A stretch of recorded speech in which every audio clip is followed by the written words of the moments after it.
गांव के समआदर्श प्रधान का बेटा बीच बाजार कुछ मामूली उठाईगीरों के हाथों पिट रहा था। वहां मौजूद भीड़ तमाशा देख रही थी और कुंजीधर दुबे के खानदान पर थू-थू कर रही थी। राहुल गांव के प्रधान कुंजीधर दुबे का इकलौता बेटा था। अपने पिताजी की लीक पर चलता हुआ वह गांव का अगला नेता बनना चाहता था। राहुल एक गुणवान व्यक्तित्व का आदर्शवान नवयुवक था।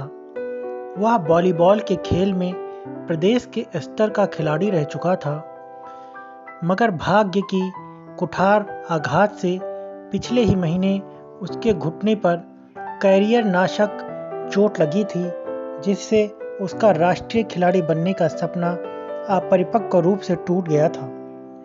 इसके बाद उसका पूरा ध्यान गांव की राजनीति की तरफ घूम गया। उसे अपने पिता के बारे में यह तो पता ही था कि वह एक भ्रष्ट नेता है। उसकी इस बात पर अपने पिता से आए दिन बहस और गाली गलौज हुआ करती थी। पंचायत का सचिव राहुल को गबन तथा खातों में हेर-फेर की जानकारी दिया करता था। कुंजीधर दुबे दरअसल क्षेत्र के विधायक के करीबी थे और विधायक को उनका हिस्सा भेंट के रूप में हर महीने पहुंचा दिया करते थे। वह विधायक दबंग था और उसी की परछाई में रहकर कुंजीधर भी गैर कानूनी तरीकों का इस्तेमाल अपनी राजनीति चमकाने के लिए किया करते थे।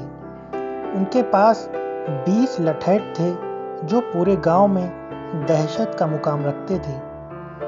राहुल दुबे अपने पिताजी के इन हथकंडों से तंग रहने लगा था।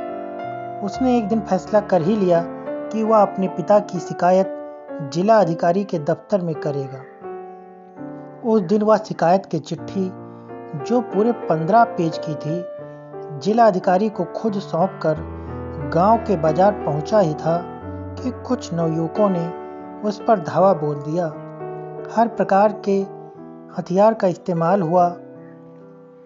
उसे पिटते हुए यह एहसास हो रहा था कि राजनीति दरअसल एक गलीज किस्म का प्रोफेशन है, जिसमें एक पिता अपने इकलौते पुत्र पर हमला करवाते हुए नहीं सहमता। अस्पताल में 15 टाँके लगवाकर उसके आदर्शों पर कोई असर नहीं पड़ा।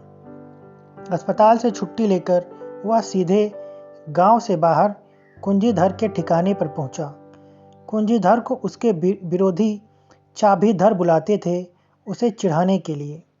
राहुल ने ऐलान कर दिया कि वह चाबीधर दुबे के खिलाफ चुनाव लड़ेगा। गांव वालों में भी उत्साह की लहर दौड़ पड़ी।